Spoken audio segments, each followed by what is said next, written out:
اکثر پیر، سب کے میں متعلق نہیں کہتا، اکثر اپنی طرف لوگوں کو مائل کرتے ہیں، ہماری پوجا کرو، ہم سے حاجتیں مانگو، ہم تمہارے حاجت روا ہیں، ہم تمہارے مشکل کشا ہیں، ہمارے ارد گردی طواف کرتے رہو۔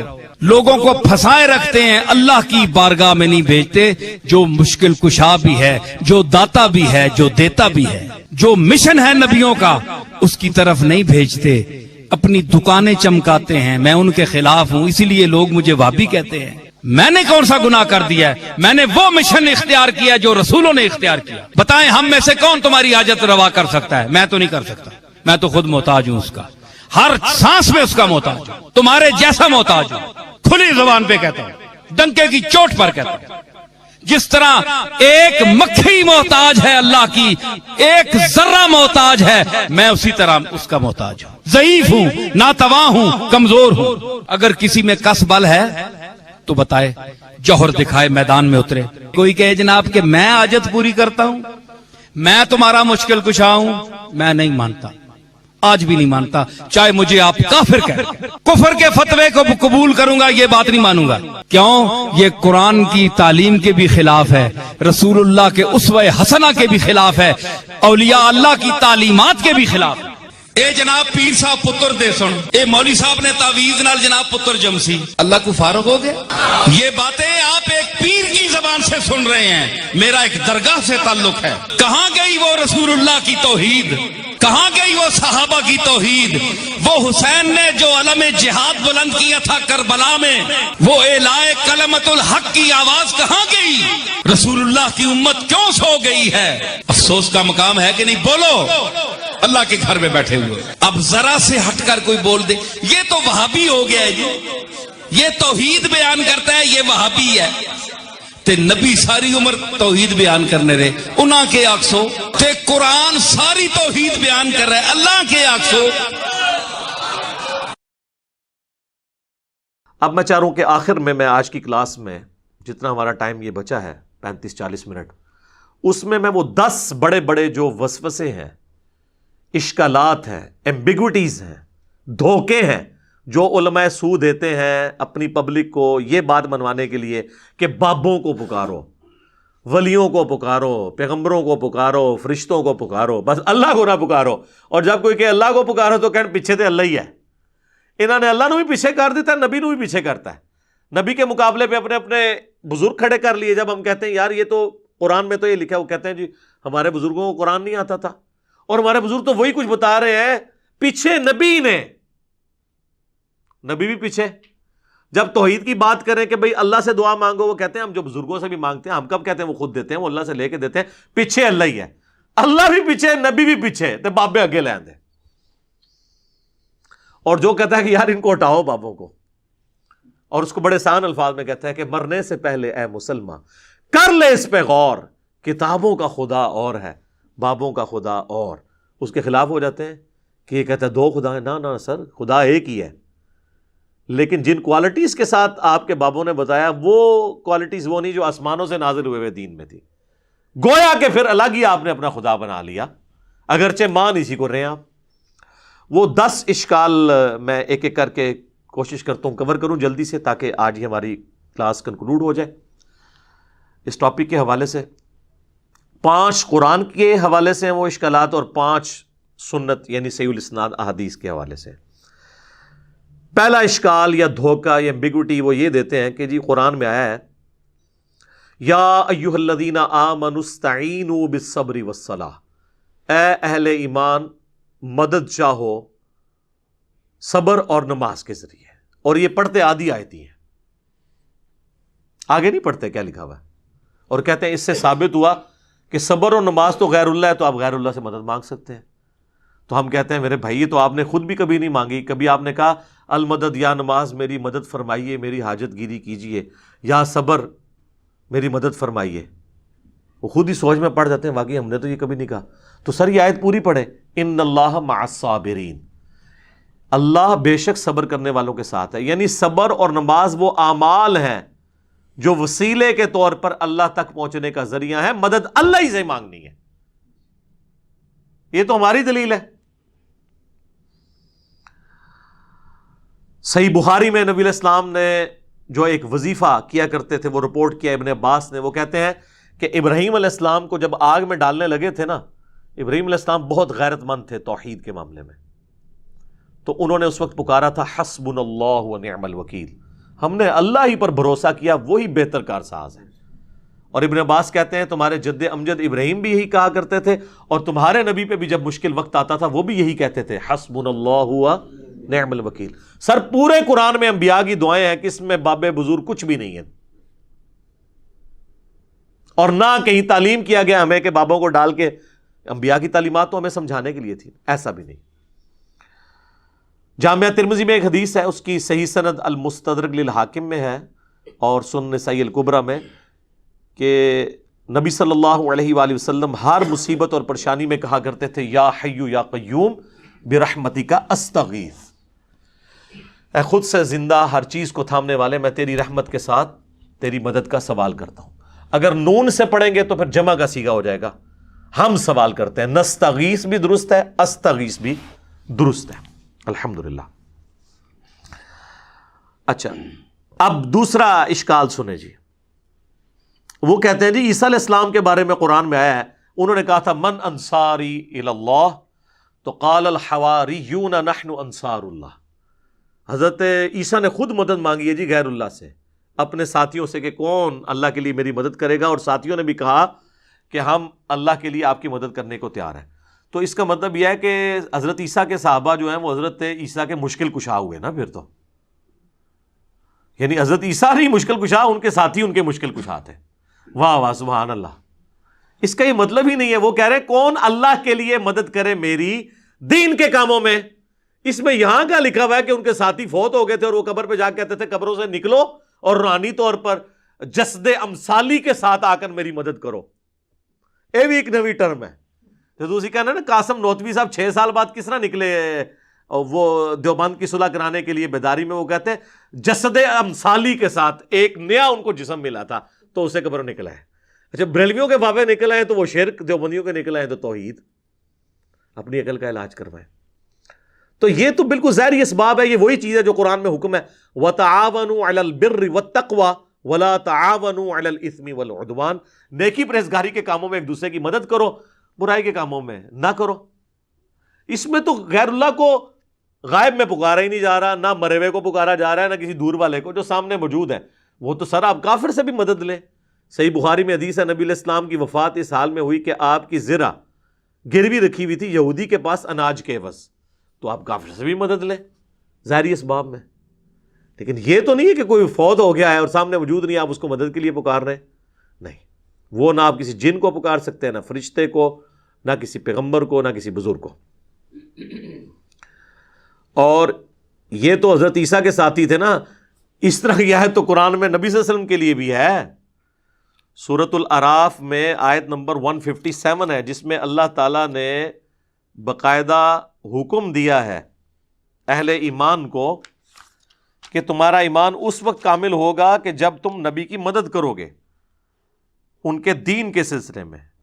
فالذین آمنوا بہ وعزروہ، جو ان پر ایمان لے کر آئے پھر ان کی عزت کی، ونصروا، اور ان کی مدد کی، واتبعوا النور الذی انزل معہ، اور پیروی کی اس قرآن نور کی جو ان کے ساتھ نازل ہوا، اولئک هم المفلحون، وہ ہے فلاح والے. ہم آج بھی نبی علیہ السلام کی مدد کر سکتے ہیں ان کے دین کی اشاعت کر کے. تو اس کا کیا مطلب ہے ہم رسول اللہ کے مشکل کشا ہو گئے؟ نہیں، ہم تو اپنی مشکل دور کرنے کے لیے اللہ کے دین کا جو ہے وہ کام کر رہے ہیں. تو یہ معنی کچھ اور تھا، اس کو بدل دیا. یقین کریں اگر یہ گوروں کو اردو آتی ہو نا تو کس طرح مذاق اڑائے ان کی باتوں کا کہ بات کیا تھی تو بنا انہوں نے کہاں سے کیا دی. تیسرا اشکال وہ کہتے ہیں جی سورۃ المائدہ میں آیا انما ولیکم اللہ ورسولہ والذین آمنوا، بے شک تمہارا پشت پناہ، تمہارا ولی، تمہارا دوست، تمہارا مددگار تو ہیں اللہ، اس کا رسول اور اہل ایمان. تو بالکل ہم مانتے ہیں. اس میں یہ کہاں سے ثابت ہو گیا کہ آپ ان کو پکار رہے ہیں؟ اہل ایمان حضور کے ساتھی آپ کے ساتھ آپ کے مددگار تھے، بالکل ٹھیک ہے. یہ تو نہیں ہوا کہ حضور علیہ السلام نے خیبر کے موقع پر حضرت حمزہ کو پکارا ہو جو فوت ہو چکے ہوئے تھے عہد میں کہ آئیں میری مدد فرمائیں. حضرت علی صاحب نے موجود تھے، ان کو بلایا. تو بالکل دوست بھی ہیں، پش پناہ بھی ہیں جو اویلیبل ہیں. آج کی ڈیٹ میں صرف اللہ کو مدد کے لیے پکاریں گے، اور اہل ایمان جو آپ کے سامنے موجود ہیں آپ ان کے ساتھ ساتھی ہوں گے. اور اس کو وہ سپورٹیو آیت ہے سورۃ الانفال کی آیت نمبر 62، ڈیسائسو ہے، بالکل واضح ہے. وَإِن يُرِيدُوا أَن يَخْدَعُوكَ، اے نبی اگر آپ کو خطرہ ہونا کہ یہ کافر آپ کے ساتھ دھوکہ کریں گے، فَإِنَّ حَسْبَكَ اللَّهُ، تو بے شک اللہ آپ کے لیے کافی ہے. هُوَ الَّذِي أَيَّدَكَ بِنَصْرِهِ وَبِالْمُؤْمِنِينَ، وہ اللہ ہے جس نے اپنی طرف سے آپ کی مدد کی اور اہل ایمان کے ذریعے بھی آپ کی مدد کی، یعنی صحابہ کے ذریعے آپ کے ہاتھ مضبوط کیے. تو اس کا کوئی مطلب یہ لے گا کہ صحابہ حضور کے مشکل کشا تھے؟ نہیں، دین میں سپورٹیو تھے ظاہری اسباب کے طور پر. پھر اس کے آگے چل کے اللہ تعالیٰ نے کہا کہ ہم نے تو فرشتے بھی نازل کیے مدد کے لیے، لیکن کسی نے فرشتوں کو مدد کے لیے پکارا نہیں ہے ان جنگوں کے اندر. پھر 64 نمبر آیت میں آتا ہے یا ایھا النبی، اے اللہ کے نبی، حسبک اللہ، اللہ آپ کو کافی ہے، ومن اتبعک من المؤمنین، اور جو آپ کی اتباع کرنے والے مومنین ہیں وہ بھی آپ کو کافی ہیں. تو اس کا کیا مطلب ہے؟ حضور جو ہے وہ حسبنا اللہ و نعم الوکیل کی بجائے وہ اپنے صحابہ کا حسبنا پڑھتے تھے؟ نہیں، آپ کے سپورٹیو تھے دین کے حوالے سے. جس طرح آج کی ڈیٹ میں ہم بھی نبی اسلام کے سپورٹیو ہیں، ہم ان کے دین کا کام کر رہے ہیں الحمدللہ، اور اللہ سے امید کرتے ہیں اللہ تعالیٰ ہمیں جنت الفردوس میں اپنے محبوب علیہ السلام کا ساتھ نصیب کرے گا انشاءاللہ. اللہم انا نسألک جنت الفردوس مع النبیین والصدیقین والشہداء والصالحین، آمین. چوتھا اشکال وہ کہتے ہیں جی قرآن میں ہے سورہ التحریم میں فَإِنَّ اللَّهَ هُوَ مَوْلَاهُ وَجِبْرِيلُ وَصَالِحُ الْمُؤْمِنِينَ، رسول اللہ کا مولا تو ہیں اللہ، جبریل اور مومنین، اور اس کے بعد فرشتے بھی. اچھا، اس کا مطلب ہے کہ حضور علیہ السلام المدد یا جبرائیل کہتے تھے؟ نہیں، یعنی وہ ان کے پش پناہ ہیں. جب اللہ تعالیٰ کسی کی ڈیوٹی لگاتا تھا وہ حضور کے ساتھ کام کرتے تھے، آپ کے صحابہ آپ کی خدمت گزاری میں تھے. یہ مطلب ہے، یہ تو نہیں کہ آج کی ڈیٹ میں آپ نے پکارنا ہے. نبی علیہ السلام نے کبھی یا جبرائیل المدد کہا ہے؟ بلکہ قرآن میں سورہ انفال میں ہے کہ اللہ نے اپنے نبی سے وعدہ کیا کہ ہم غزوہ بدر میں، احد میں فرشتے نازل کریں گے. تو حضور نے تو فرشتوں کو خود نہیں پکارا، اللہ نے کہا ہم بھیجیں گے. پکارنے والا معاملہ کہیں نہیں ہے مدد کے لیے کسی کو. تو اگر یہی والا معنی لیا جاتا تو صحابہ کرام جو ہے وہ کہہ رہے ہوتے یا امیر حمزہ المدد، کسی نے نہیں کہا، یا جبرائیل المدد کسی نے نہیں کہا، جو سامنے موجود ہے. پانچواں اشکال وہ کہتے ہیں جی قرآن میں سورہ توبہ میں ہے وما نقموا الا ان اغناہم اللہ ورسولہ من فضلہ، کیا ان کو یہی بات بری لگی نا کہ جو اللہ نے اور رسول نے اپنے فضل سے انہیں غنی کر دیا. اور یہ آیت لوگوں نے اپنے گھروں کے باہر لکھ کے لگائی ہے کہ اللہ اور اس کا رسول دونوں ہی غنی کرتے ہیں. سر یہ آیت اتنی لمبی آیت ہے جس کا ایک چھوٹا سا ٹکڑا ہے سورہ توبہ کی آیت نمبر 74، جس میں نبی علیہ السلام پہ جو قاتلانہ حملہ ہوا تھا، جس پہ میری یوٹیوب پہ ایک ویڈیو بھی ہے، رسول اللہ کا قاتل کون. تو یہ سٹارٹ کہاں سے ہو رہا ہے؟ یحلفون باللہ ما قالوا، یہ اللہ کی قسمیں کھاتے ہیں، وَلَقَدْ قَالُوا كَلِمَةَ الْكُفْرِ، حالانکہ وہ کفر کر چکے، وَكَفَرُوا بَعْدَ اسلامہم، اور کفر اختیار کیا اسلام کے بعد، وَهَمُّوا بِمَا لَمْ يَنَالُوا، اور انہوں نے وہ ارادہ کیا تھا جس میں کامیاب نہیں ہوئے، یعنی حضور کو شہید کرنے کا تبوک سے واپسی پہ. پھر ساتھ آیا وَمَا نَقَمُوا إِلَّا أَنْ أَغْنَاهُمُ اللَّهُ وَرَسُولُهُ مِنْ فَضْلِهِ، کیا ان کو یہی برا لگا کہ اللہ اور اس کے رسول نے اپنے فضل سے ان کو غنی کیا؟ یعنی اللہ کے ٹکڑوں پہ یہ پل رہے ہیں، رسول اللہ ان کو مال غنیمت میں حصہ دیتے ہیں، اس کے اگینسٹ انہوں نے یہ کیا کہ یہ نبی علیہ السلام کی جان کے دشمن بن گئے. اس سے یہ کہاں سے ثابت ہو گیا کہ آپ نے اللہ کے رسول کو مدد کے لیے پکارنا ہے؟ یہ چیز ہی کچھ اور تھی اور انہوں نے کچھ اور بنا دی. کانٹیکسٹ بالکل واضح ہے. اور اس کو سپورٹیو حدیث جو میں نے پچھلی دفعہ بیان کی تھی بخاری اور مسلم دونوں میں، کہ 70 صحابہ کو جب دھوکے سے شہید کرنے لگے تو انہوں نے کیا کہا؟ اے اللہ ہمارے نبی کو ہمارے حال کی خبر کر دینا، ہم اپنے رب سے مل رہے اس حال میں کہ ہم اپنے رب سے راضی، ہمارا رب ہم سے راضی، ہم حضور کے دین پر ثابت قدم ہیں، اے اللہ ہمارے نبی تک ہماری یہ خبر پہنچا دینا. اور بخاری کے الفاظ ہیں حضرت جبرائیل نے آ کے خبر دی. انہوں نے یہ بھی نہیں کہا کہ اے جبرائیل آپ خبر پہنچا دیں، یا رسول اللہ انظر حالنا، انہوں نے نہیں کہا، انہوں نے کہا اے اللہ آپ خبر کر دیں. تو اس سے 3 عقیدے میں نے کہا تھا کلیئر ہوئے: علم الغیب، حاضر و ناظر، اور مسئلہ استعانت یعنی غیر اللہ کو پکارنا. تینوں مسئلے جو انہوں نے بنائے ہوئے ہیں غلط طریقے سے وہ فارغ ہو گئے اس ایک حدیث سے. تو صحابہ تو یہ کرتے تھے, ان کو نہیں پتا تھا یہ قرآن میں آیت ہے وما نقموا الا ان اغناہم اللہ ورسولہ من فضلہ, وہ یہ مطلب نہیں رہتے تھے. لے جی یہ 5 اشکال تو ختم ہوئے جو قرآن سے دیتے تھے. اب 5 احادیث والے بڑے مشہور ہیں, وہ بھی میں کور کر دوں. چھٹا اشکال, صحیح بخاری میں حدیث ہے جی میں کان بن جاتا ہوں, میں ہاتھ بن جاتا ہوں, میں پاؤں بن جاتا ہوں. پوری تصوف اس کے اوپر کھڑی ہوئی ہے, اور وہ اس لیے کہ یہ بھی آدھی حدیث پیش کرتے ہیں, پوری تو ان کی موت ہے. یہ صحیح بخاری میں حدیث ہے, نبی علیہ السلام نے فرمایا, حدیث قدسی ہے کہ اللہ تعالیٰ فرماتا ہے جس نے میرے ولی کے ساتھ دشمنی کی میرا اس کے خلاف اعلان جنگ ہے. اب ولی سے آپ کو انڈیا پاکستان کے ولی نہیں, یہ ولی اللہ کی بات ہو رہی ہے, جو اللہ کی عبادت کرتے تھے. جو اپنی عبادت کرواتے ہیں نا وہ اللہ کے ولی نہیں ہیں, ان سے اعلان جنگ ہے میرا. صحابہ اہل بیت ان کے پیٹرن پہ چلنے والے وہ امام جنہوں نے ان کی تعلیمات ہم تک پہنچائی, اعلان جنگ ہے. اور میرا بندہ میرا قرب کسی چیز سے حاصل نہیں کر سکتا جو فرائض میں پابندی سے حاصل کرتا ہے. پہلی چیز فرض ہے, پھر نوافل کے ذریعے میرا اتنا قرب حاصل کرتا ہے کہ میں اس کے کان بن جاتا ہوں جس سے وہ سنتا ہے, میں اس کے ہاتھ بن جاتا ہوں جس سے وہ پکڑتا ہے, میں اس کی آنکھیں بن جاتا ہوں جس سے وہ دیکھتا ہے, میں اس کے پاؤں بن جاتا ہوں جس سے وہ چلتا ہے. بس اتنا کر کے وہ کہتے ہیں جس کے ہاتھ اللہ کے ہاتھ بن جائیں پھر ایتھوں اوتھے نہیں پہنچن گے, اے آپ کو رزلٹ کر لیندے. اور یہ عربی کے محاورے میں بات ہو رہی ہے, یعنی اس کا اوڑھنا بچھونا میں بن جاتا ہوں, یعنی میں اسے اسپیشل پروٹیکشن دے دیتا ہوں. ایک بار جب وہ کوشش کرتا ہے پھر اس کے ہاتھ پاؤں کان آنکھیں میری اطاعت میں ہی اٹھتی ہیں. وہ کہتے ہیں جی یہ تو وہ پہلے ہی کر رہا تھا تبھی اس کو انعام ملا, پھر انعام کیا ہوا؟ پہلے تو اس نے کوشش کی نا, انعام اس کو یہ ملا کہ اللہ اسے استقامت دیتا ہے, جو قرآن میں بھی آیا قل ان صلاتی و نسکی و محیایا و مماتی للہ رب العالمین. اے نبی تم فرماؤ بے شک میری نماز, میری قربانی, میرا جینا, میرا مرنا سب اللہ کے لیے. اچھا اس حدیث کا اگلا حصہ نہیں پڑھتے, اگلے الفاظ ہیں کہ جب وہ مجھ سے کوئی دعا کرتا ہے میں دعا قبول کرتا ہوں, اور جب مجھ سے پناہ طلب کرتا ہے اپنے دشمن کے اگینسٹ تو میں اسے پناہ عطا کرتا ہوں.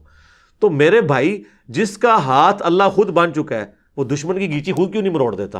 اللہ سے کیوں مانگ رہا ہے؟ اس لیے کہ کوئی نہیں ایسے کر سکتا, اللہ ہی سے مانگنا ہے. ورنہ وہ کہتے ہیں ہاتھ بن گیا پاؤں بن گیا تو اب وہ جو مرضی کرے. اور ویسے آپ کو شرم نہیں آتی کہ اللہ کا پاؤں کوئی بنے گا؟ اس کا فزیکل معنی آپ لیں گے کہ اللہ کسی بزرگ کا پاؤں ہے, تو پھر آپ پہ 295C لگے گی. آپ اس پیغمبر کی بھی توہین کریں گے اور اللہ کی بھی. تو یہ بات ہو رہی ہے محاورتاً, اور آگے الفاظ حدیث کے اس کی حفاظت کر رہے ہیں. لہٰذا یہاں سے دھوکہ دینا بند کریں. اور اس کو سپورٹیو حدیث ہے بخاری مسلم دونوں میں, اما عائشہ کہتی ہیں جب بادل نظر آتے نا اور آندھی چلتی تو ہم لوگ خوش ہوتے کہ بارش آئے گی, اور حضور صلی اللہ علیہ وسلم کے مبارک چہرے پر پریشانی کے آثار آ جاتے ہیں. تو میں کہتی اللہ کے نبی لوگ تو خوش ہو رہے ہیں بارش آئے گی اور آپ پریشان ہو رہے ہیں. تو آپ فرمایا کرتے اے عائشہ مجھے کیا پتا کہ ان بادلوں سے آگ برسے گی یا بارش کا پانی. تو کسی نے نہیں کہا یا رسول اللہ آپ کو نہیں پتا بارش کا پانی برستا ہے. لیکن حضور کا یقین اللہ پہ دیکھیں. پھر آپ نے سورہ الاحقاف کی وہ آیت تلاوت کی کہ قوم عاد پہ عذاب اسی طریقے سے آیا تھا کہ سخت گرمی کے بعد ایک بادل نمودار ہوا اور وہ ساری قوم اس کے نیچے آ گئی اور کہا کہ ابھی بارش برسے گی, اس میں سے آگ نکلی, سب ہلاک ہوئے. حضور نے سورہ احقاف کی آیت پڑھ کے کہا کہ مجھے بتاؤ عائشہ مجھے کیا پتا کہ اس بادل میں سے عذاب آنے والا ہے یا اللہ کی رحمت. اور پھر حضور علیہ السلام یہ دعا کیا کرتے اے اللہ اسے ہمارے لیے رحمت بنا دے جو بادل آئے ہیں. اگر حضور علیہ السلام اپنے بارے میں کہہ رہے ہیں کہ مجھے نہیں پتا کہ اس میں سے کیا ہونا ہے, تو آپ بابوں کے بارے میں کیا کہہ سکتے ہیں؟ وہ اشارہ کر کے یہ کر دیں گے تو وہ کر دیں گے. حضور علیہ السلام کا ذرا یقین دیکھیں کہ فیصلے اللہ نے کرنا ہے. تو میرا خیال ہے یہ کافی ہے. ہاتھ بن جاتا ہوں پاؤں بن جاتا ہوں, اس کی اگر پریکٹیکل مثال ہوتی تو نبی علیہ السلام کی مبارک ذات ہوتی. البتہ اس میں جہاں معجزات ہیں وہ ہم مانتے ہیں, جو بخاری مسلم میں آپ نے دعا کی بارش نازل ہو گئی, پھر اگلے خطبے میں وہی بندہ کھڑا ہوا پورے ہفتے تک بارش ہوتی رہی, اس نے کہا یا رسول اللہ ہمارے تو گھاٹ ٹپک رہے ہیں, تو آپ نے مبارک انگلی سے اشارہ کیا, اللہ تعالیٰ نے آپ کی دعا قبول کی, وہ معاملہ علیحدہ ہے. یہ تو رپورٹ ہوئی ہیں چیزیں. آپ جو بابوں کے بارے میں سٹوریاں بتا رہے ہیں وہ کوئی رپورٹ نہیں ہوئی ہیں, سب جعلی ہیں. اور اگر آپ کہتے ہیں اصلی ہے تو کر کے بتاتے سر, اے گھوڑا تو اے میدان. ایک نگاہ مار کے یوٹیوب سے نبی علیہ السلام سے متعلق گستاخانہ ویڈیو ڈیلیٹ کرا دیں تو بزرگی کس دہڑے کام آنی ہے؟ کس دن کام آئے گی آپ کی بزرگی؟ آئے نا. ہمیں تو آپ کہتے ہیں امت مر جائے اگر حضور کے گستاخانہ خا کے مان رہے ہیں. امت تو بعد مرے، پہلے وہ بابے کیوں نہیں مر جاندے جنہوں کی ڈیوٹیاں نے؟ ان کے پاس تو اختیار بھی ہے اور وہ امتی نہیں ہے، انہیں اپنے نبی کا درد نہیں ہے، ان کو تو ہم سے زیادہ ہونا چاہیے نا. تو آپ یہ بھی کہا کریں وہ سارے بابے بھی مر جان جنہوں کو اختیار ہے نگاہ مار کے ڈیلیٹ کرنے کا، وہ نہیں کروا رہے. علمی طور سے تو ویسے مر گئے نے ہوں، تو دوسرے طریقے نال بھی مارنا ہے جو اس طریقے نال مارو، ساڑی جان چھڈو. اچھا جی، 7واں اشکال وہ کہتے ہیں نہیں، مسلم شریف میں حدیث ہے حضور نے ایک صحابی سے کہا کہ مانگ کیا مانگتا ہے؟ حضرت ربیعہ سے جو وضو کروایا کرتے تھے، سل ربیعہ. تو انہوں نے کہا جنت میں آپ کا پڑوس مانگتا ہوں. تو دیکھیں حضور نے جنت عطا فرما دی. سر یہ حدیث پوری تو پڑھے، اس کے آگے الفاظ ہیں، نبی علیہ السلام فرمایا اس کے علاوہ بھی کچھ مانگنا ہے تو مانگ لو. کہا نہیں یا رسول اللہ آپ کا پڑوس ہی چاہیے. تو آپ نے فرمایا کثرت سجود سے میری مدد کر. اب اس کو آپ نے وہ نہیں لینا کہ بھی حضور کا مشکل کشا وہ بن گیا تھا، آپ تو ہر جگہ مدد دیکھ کے تو مشکل کشا بنا دیتے ہیں. کثرت سجود سے میری مدد کر، یعنی تم زیادہ عبادت کرو، میری مدد کرو کہ میں اللہ کو سفارش ڈال سکوں کہ یہ نیک بندہ اس کو میرے ساتھ کر دے. بالکل واضح ہے. بس سل ربیعہ سل ربیعہ سل ربیعہ، جنت مانگ لی جنت مانگ لی. اگے بھی ٹورو نا کیویں ملی جنت؟ ٹھیک ہے، تو جنت تو انشاءاللہ آپ کو بھی مل جائے گی. صحیح مسلم میں حدیث ہے جو اذان کا جواب دے اس کے بعد دروشی پڑھے اور الوسیلہ والی دعا مانگے، میری شفاعت اس کے لیے حلال ہو جائے گی. اللہم صلی علی محمد وعلی آل محمد. تو یہ تعلیم آپ کی دیکھیں کیا ہے. صحیح مسلم میں حدیث ہے، نبی علیہ السلام فرمایا اے ابو ہریرہ جو چیز تمہیں نفع دے اس کے لیے پوری کوشش کرو، اور دیکھنا کاہلی نہ کرنا، سستی نہ کرنا، اور اللہ سے مدد مانگ کے چلنا. پھر بھی رزلٹ تمہارے خلاف آئے تو کبھی نہ کہنا کہ اگر میں یہ کر لیتا تو یہ ہو جاتا، اگر میں وہ کر لیتا تو وہ ہو جاتا. یہ اگر مگر شیطان کا دروازہ کھول دیتے ہیں. یہ صحیح مسلم میں تقدیر والے چیپٹر کی آخری حدیث ہے، کتاب القدر چیپٹر کی. امام مسلم نے اس کے اوپر کنکلوڈ کیا ہے کہ تقدیر پہ کوئی تکیہ کر کے یہ نہیں ہے کہ کوشش چھوڑ دے، سستی نہ کرنا، کاہلی نہ کرنا. یہ نہیں ہے کہ خالی پیپر دے آؤ اس پہ دروشی پڑھ کے پھونک آؤ، اس سے نہیں کو پاس ہوگا. کوشش کرو، اس تو بعد بے شک جو مرضی پڑھ کے پھونک دے رہو. سستی اور کاہلی نہ کرنا، پھر اللہ سے مدد مانگنا. تو نبی علیہ السلام تو کہتے ہیں مدد اللہ سے مانگنا. اور وہ ڈیسائسو حدیث ہے جو جامع ترمذی میں ہے، مشکات میں موجود ہے. نبی علیہ السلام نے، ابن عباس کہتے ہیں مجھے سواری کے پیچھے سوار کیا اور مجھے کہا ہے بیٹے اللہ اکبر، اللہ کے حقوق کی حفاظت کر، اللہ تیری حفاظت کرے گا. ذرا الفاظ غور سے سنیں. اللہ کے حقوق کی حفاظت کر، اللہ تیری حفاظت کرے گا. کیا زبردست الفاظ ہے. اور اللہ تعالی کے احکامات کی پیروی کر، تو ہمیشہ اپنے رب کو اپنے سامنے پائے گا. تیری مدد کے لیے وہ ہر وقت ہوگا. اور جب بھی تجھے سوال کرنا ہو تو صرف اللہ ہی سے کرنا، اور جب مدد مانگنی ہو وَاسْتَعِن بِاللَّهِ تو صرف اللہ سے مدد مانگنا. اور بچے جان لے اگر پوری امت مل کے تجھے ذرے کے برابر بھی نقصان پہنچانا چاہے اور اللہ نہ چاہے تو نہیں پہنچا سکیں گے. اور اگر ساری امت، زمین و آسمان کی ساری مخلوقات مل کے ذرے کے برابر تمہیں فائدہ بھی پہنچانا چاہے نہیں پہنچا سکیں گی مگر جو اللہ چاہے. اور پھر حضور نے اس کو مزید مور لگائی. آپ نے فرمایا کہ تقدیر کے صحیفے خشک ہو چکے ہیں اور قلم اٹھا لیے گئے ہیں، یعنی جو اللہ نے فیصلہ کیا ہے نا وہی ہونا ہے.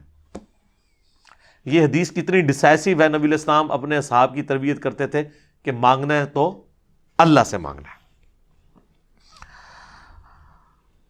اچھا جی، 8واں اشکال وہ کہتے ہیں جی ایک صحابی کی پنڈلی ٹوٹ گئی. صحیح بخاری میں آتا ہے حضور کے پاس پنڈلی لے کے آ گیا، حضور نے جوڑ دی، ہاتھ پھیرا.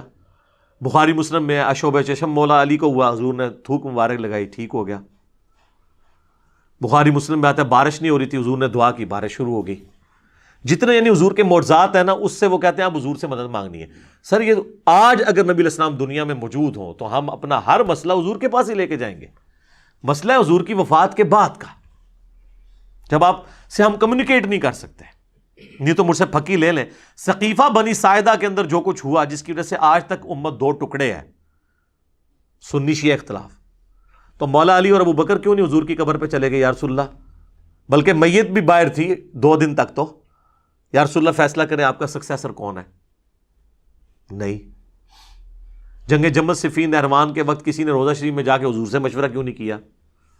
سیدہ عائشہ 47 سال تک اس حجرے میں رہیں جہاں پہ قبر مبارک تھی. کوئی مشورہ؟ کچھ بھی نہیں. آپ کے فضائل درود میں شیخ زکریا لکھتے ہیں، تبلیغی جماعت والے اور دعوت اسلامی کے الیاس قادری صاحب فضائل سنت میں، کہ 555 ہجری میں شیخ احمد رفاعی کے لیے حضور نے قبر سے ہاتھ باہر نکال لیا اور 90,000 لوگوں نے یہ منظر دیکھا. اس زمانے میں جب جو ہے مسجد نبوی میں 90,000 کا مجمع بھی نہیں تھا آتا. کہانی. اور دیکھنے والوں میں شیخ عبد القادر جیلانی کا نام بھی ذکر کیا جاتا ہے.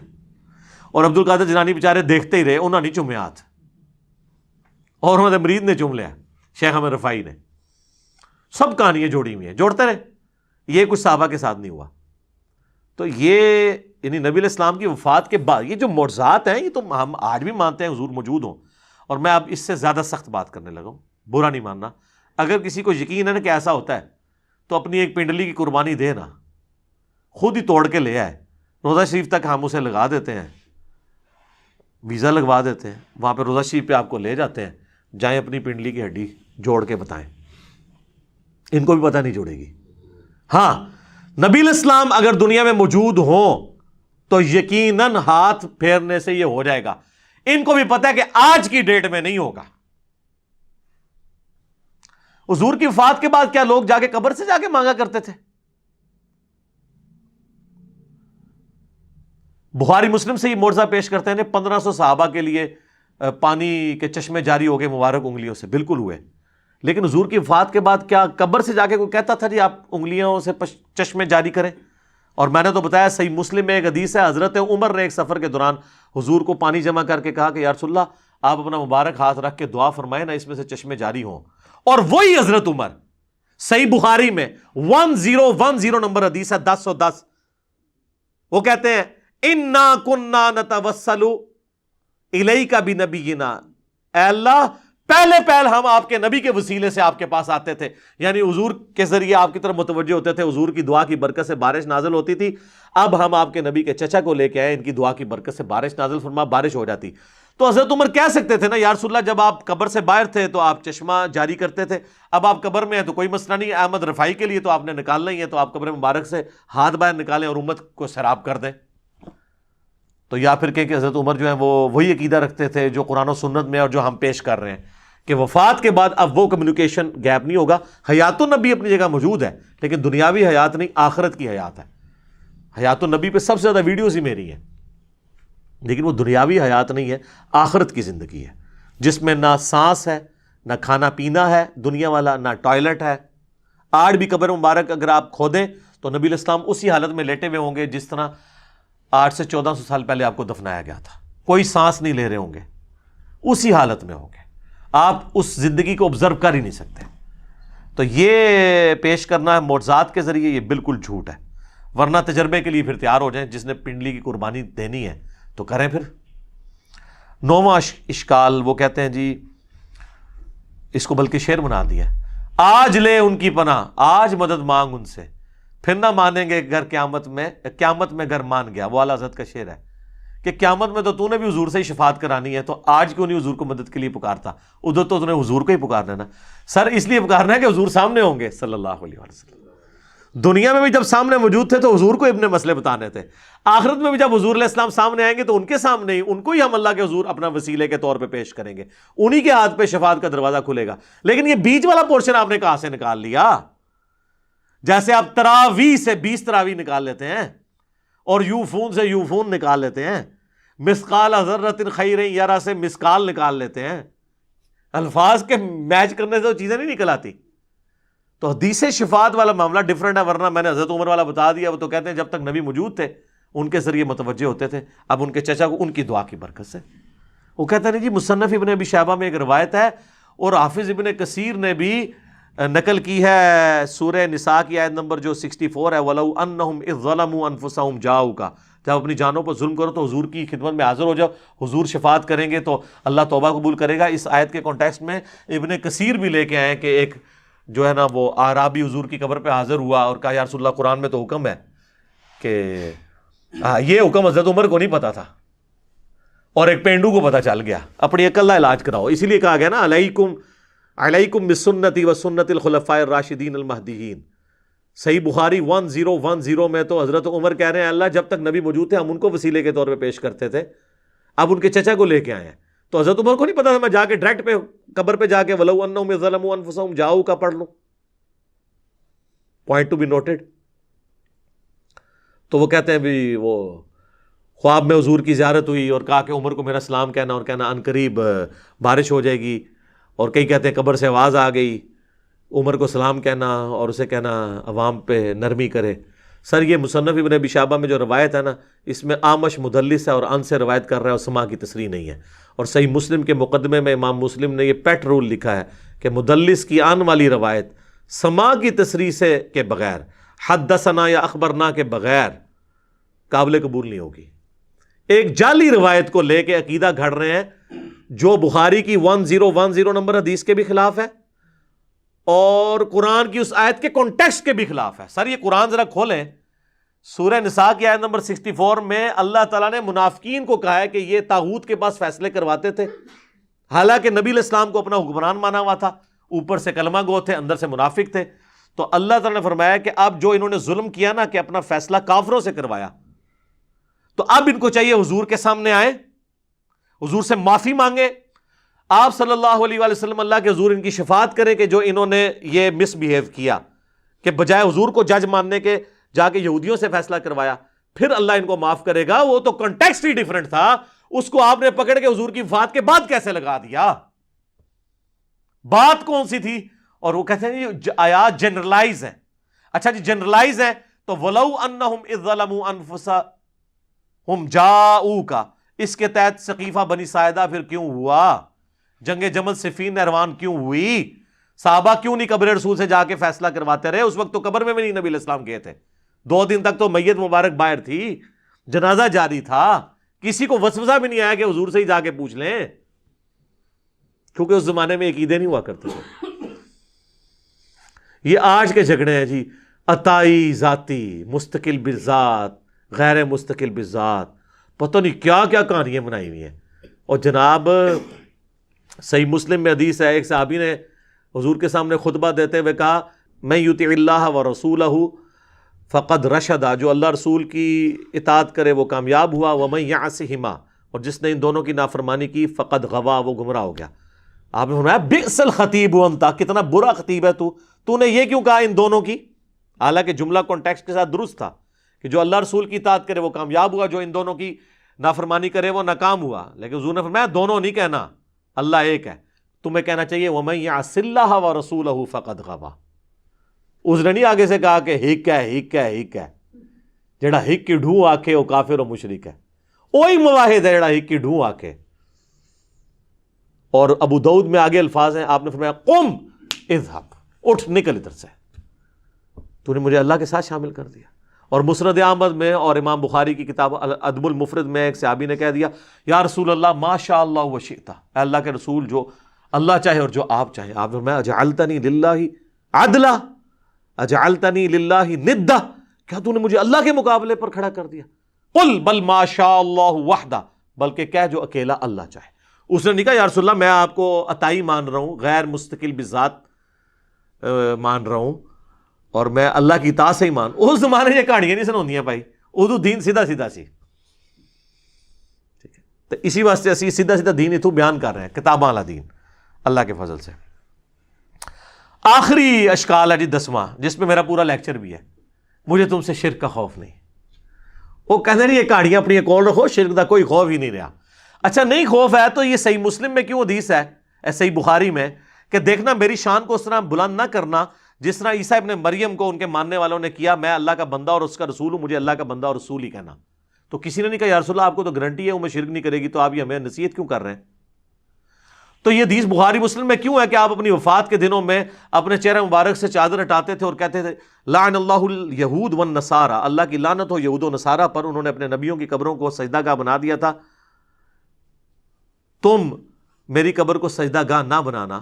اور اس کے آگے حضرت عائشہ کے الفاظ ہیں اگر ہمیں یہ خطرہ نہ ہوتا کہ لوگ حضور کی قبر پہ سجدے شروع کر دیں گے تو ہم زائرین کی زیارت کے لیے اوپن قبر کو چھوڑ دیتے، لیکن حضور ہمیں ڈرا رہے تھے اس لیے ہم نے اوپن زیارت کے لیے قبر کو نہیں چھوڑا، بلکہ حجرے کے اندر ہی رہی. اب تو خیر وہاں اجازت سے بھی کوئی نہیں اندر جا سکتا. تو کسی کو نہیں پتا تھا مجھے تم سے شرک کا خوف نہیں. تو اس پہ میری پوری یوٹیوب پہ ویڈیو پچھلے دنوں ریکارڈ ہوئی ہے، مجھے تم سے شرک کا خوف نہیں. یہ حضور علیہ السلام نے صحابہ کو اور صحابہ کے پیٹرن پہ چلنے والی ایک خاص اسکول آف تھاٹ کو یہ بات کی تھی کہ قیامت تک ایک میرا امت کا گروہ ایسا ہے جو بخاری مسلم میں آتا ہے کہ وہ قیامت تک حق پہ قائم رہے گا. باقیوں کے لیے نہیں آیا. وہ تو ابو داؤد میں خود ہی آپ کہتے ہیں 72 جہنم میں جائیں گے اور ایک جنت میں جائے گا. حضور اس زمانے میں وہ صحابہ تھے جن سے شرک کا خوف نہیں تھی، اور صحابہ کے زمانے سے قیامت تک ایک گروہ. ورنہ تو یہ خود بھی مانتے ہیں کہ نصیریہ جو علی اللہ کہہ رہے ہیں اس وقت وہ یہود و نصارہ کا گروہ ہے، کوئی شیعہ سے نکلا ہے. قادیانی جو ختم نبوت میں شرک کر رہے ہیں سنیوں سے نکلے ہیں. اور حلولیہ جن کو کشف المعجوم میں خود علی اجویری صاحب نے کہا یہ گمراہ فرقہ ہے جو کہتے ہیں بندے کے اندر اللہ گھس جاتا ہے، یہ شرک نہیں ہے. اور وہ انہوں نے لکھا ہے یہ اہل سنت کے جو گمراہ فرقے ہیں ان میں سے ایک فرقہ ہی ہے. خود انہوں نے مانا ہے کہ سنیت دے جڑے 12 فرقے نے 10 حق ہوتے نے 2 گمراہ نے، انہیں کی حلولی ہے کہ وہ حلول کا عقیدہ رکھتا ہے. تو یہ شرک تو ہوا ہے. اور اس حدیث کی شرح آپ ابن حجر اسقلانی کی فتح الباری پڑھ لیں یا عمدۃ القاری جو ہے پڑھ لیں بدر الدین عینی کی. دونوں نے لکھا ہے کہ یہ پوری امت کے لیے گارنٹی نہیں ہے، خاص طبقے کے لیے ہے، ادروائز امت میں لوگ شرک میں مبتلا ہوئے ہیں. صحیح مسلم میں حدیث ہے جس کے جنازے میں 40 ایسے لوگ شریک ہوں جو شرک نہ کرتے ہوں تو ان کی شفاعت قبول کر لی جائے گی. تو جنازہ تو پڑھتے ہی مسلمان ہے. بخاری مسلم میں حدیث ہے جب یہ آیت نازل ہوئی سورہ الانعام کی آیت نمبر 82 الذین آمنوا ولم یلبسوا ایمانہم بظلم اولئک لہم الامن وہم مہتدون، جو ایمان لائے اور ایمان کے ساتھ شرک نہ کیا وہی قیامت والے دن امن میں ہوں گے. تو صحابہ نے کہا یا رسول اللہ شرک کون نہیں کرتا ہوگا، ظلم کون نہیں کرتا ہوگا. وہ صحابہ تو چھوٹے سے گناہ کو بھی ظلم سمجھتے تھے. تو حضور نے فرمایا یہاں ہر ظلم نہیں، اس ظلم سے مراد ہے ان الشرک لظلم عظیم. سورہ لقمان کی آیت نمبر 13 تلاوت کی نبی علیہ السلام نے کہ یہاں شرک یعنی جو ایمان لانے کے بعد شرک نہ کرے اس کے لیے گارنٹی ہے کہ وہ امن میں ہوگا. باقی گناہوں کے معاملے میں اللہ تعالیٰ ٹالریٹ کر لے گا. اور سر وہ جو حدیث ہے ترمذی میں اور مسند احمد میں کہ جو شخص 10 دفعہ پڑھ لے لا الہ الا اللہ وحدہ لا شریک لہ لہ الملک و لہ الحمد بیدہ الخیر یحیی و یمیت وہو علی کل شیء قدیر، فجر اور مغرب کے بعد بغیر پاؤں بدلے تو اسے کوئی چیز نقصان نہیں پہنچا سکے گی سوائے یہ کہ وہ شرک خود ہی کر لے. اس میں یہ الفاظ ہے. تو حضور کو تو کہنا چاہیے شرک ختم ہو گیا تو پھر شرک کہاں سے کر لے. تو اس کا مطلب یہ ہے کہ لا الہ الا اللہ پڑھ کے بھی اگر کوئی شرک کر رہا ہے نا تو بے شک وہ نماز کے بعد لا الہ الا اللہ پڑھتا رہے یا موت کے وقت لا الہ الا اللہ پڑھتا رہے کوئی فرق نہیں پڑنا اگر ساتھ وہ شرک کر رہا ہے. جو سورہ یوسف میں آیا کہ اکثریت لوگوں کی اللہ پر اس حال میں ایمان لاتی ہے کہ وہ شرک بھی کر رہی ہوتی ہے ساتھ. چلو مسلمان تو برا مانیں گے، غیر مسلم اللہ کو مان بھی رہے ہیں اور شرک بھی کر رہے ہیں ساتھ. کرسچن اللہ کو مان رہے ہیں، ہندو اللہ کو مان رہے ہیں، ساتھ شرک بھی کر رہے ہیں. تو یہ ایک پورا ڈیٹیل ٹاپک تھا، اس کے اوپر میں نے الگ سے ویڈیو ریکارڈ کروا دی ہے. 5 لیکچرز میں اینڈ پہ بتا دیتا ہوں چونکہ میں سب کچھ کور نہیں کر سکتا. نمبر 1 مجھے تم سے شرک کا خوف نہیں، رومن میں لکھیں. نمبر 2 وسیلے کے ذریعے دھوکہ، وسیلے کو ہم مانتے ہیں لیکن وسیلہ استعانت کو ثابت نہیں کرتا. نمبر 3 قصہ موسیٰ اور خضر، اس کے اوپر پوری تصوف کھڑی کی ہے، پورا لیکچر دیا ہے. نمبر 4 تخت بلقیس، کہتے بندہ لبو کیڑا سی، بندہ لب لے میں لب لے. اللہ نے ایسا بندہ اٹھ چھڑیا ہے کہ انہیں سارے بندے لب لینے. اور 5واں حضرت اویس کرنی، وہ کہتے ہیں ویسی روحانی سلسلہ ہوتا ہے. یہ 5 لیکچرز ہیں یعنی یہ 5 گھنٹے مزید ہیں لیکن قرآن کلاس متحمل نہیں ہے. ایک ایک حدیث جے پی جی ڈسپلے کروایا ہے، ایک ایک حدیث کا نمبر ڈسپلے کرایا ہے. یہ 5 لیکچر آپ دیکھیں تو اسی کے ساتھ ریلیٹڈ ہیں. وہ انشاءاللہ تعالیٰ آپ کو ساری کی ساری گیم سمجھ آ جائے گی. آخر میں حدیث بیان کرتا ہوں، بخاری مسلم دونوں میں حدیث ہے، تم بھی اگلے لوگوں کے راستے پہ چل پڑو گے قدم بقدم بالشت بر بالشت، حتیٰ کہ ان میں سے کوئی گوہ کے سوراخ میں داخل ہوا تو تم بھی وہی کام کرو گے. صحابہ نے کہا یہ اگلے لوگوں سے مراد کیا یہود و نصارہ ہیں؟ آپ نے فرمایا اگر وہ مراد نہیں تو اور کون مراد ہے؟ تو ڈاکٹر اشرف آصف جلالی صاحب نے کہا کہ یہاں یہود و نصارہ کا فیشن مراد ہے، شرکیہ عقائد مراد نہیں ہے. ہم نے کہا نا، اس حدیث کا بھی شان نزول شاد ارشاد موجود ہے جامعہ ترمذی میں اور مشکات میں بھی موجود ہے کہ صحابہ کہہ رہے ہیں کہ ہم غزوہ حنین کے موقع پر ایک درخت کے پاس سے گزرے جسے ذات انوات کہا جاتا تھا، اور مشرکین عرب جنگ کے لیے اپنا اسلحہ اس پہ پہلے لٹکاتے تھے تاکہ اس سے برکت حاصل کریں، ان کا عقیدہ تھا اس سے ہم جنگ جیت جائیں گے۔ تو صحابہ نے جب دیکھا تو کہا یا رسول اللہ آپ بھی ہمارے لیے کوئی اس طرح کا ایک درخت مقرر کر دیں۔ ہائے ہائے، آپ نے کہا سبحان اللہ، آج تو تم نے وہی بات کر دی جو موسیٰ کے ماننے والوں نے کی تھی۔ پھر نبی علیہ السلام نے سورۃ الاعراف کی آیت تلاوت کی کہ موسیٰ کے ساتھی جب ایک جگہ سے گزرے جہاں پہ کچھ لوگ بتوں پر دھیان کیے ہوئے اعتکاف بیٹھے تھے، تو کہا ہمارے لیے بھی اللہ کا کوئی بت بنا دے۔ حضور نے کہا تم مجھ سے اللہ کا بت مانگ رہے ہو؟ کسی نے نہیں کہا یا رسول اللہ ہم نے اللہ کا بت کہا، ہم تو فیض کے لیے ایک درخت مانگ رہے ہیں، تو اسی قبروں پہ چٹ دے ہو۔ حضور نے درخت نہیں چٹن دیتا اور کہا کہ اے بھی اللہ کا بت بنان لگے ہو تسی۔ تو آپ فرمایا تم نے موسیٰ کے ماننے والی بات کر دی۔ پھر آپ فرمایا اللہ کی قسم تم بھی اگلے لوگوں کے پیچھے چل پڑو گے، یعنی جو جو شرکیہ کام انہوں نے کیے تم بھی کرو گے، یعنی اس امت میں بھی یہ کام آئیں گے۔ تو یہ حدیث بخاری مسلم کی وہ شرح بیان کر رہی ہے کہ یہاں مراد فیشن نہیں ہے بلکہ شرکیہ عقائد ہیں جن سے اللہ تعالی ہمیں محفوظ رکھے۔ اللہ تعالیٰ سے دعا جو حق بات میں نے کہی اللہ تعالیٰ ہمارے دلوں میں راسخ فرمائے، اگر جذبات میں میرے منہ سے کوئی غلط بات نکل گئی تو اللہ تعالیٰ ہمارے دلوں ہی سے معاف کر دے، ہمیں شرک کی لعنت سے بچائے، توحید کے اوپر قائم رکھے اور اس کا سپاہی بننے کی توفیق عطا فرمائے۔ امام الموحدین صلی اللہ علیہ وآلہ وسلم کی قیامت والے دن ہمیں شفاعت نصیب فرمائے۔ سبحانک اللہم وبحمدک اشہد ان لا الہ الا انت استغفرک واتوب الیک وما علینا الا البلاغ المبین۔ جزاکم اللہ خیرا۔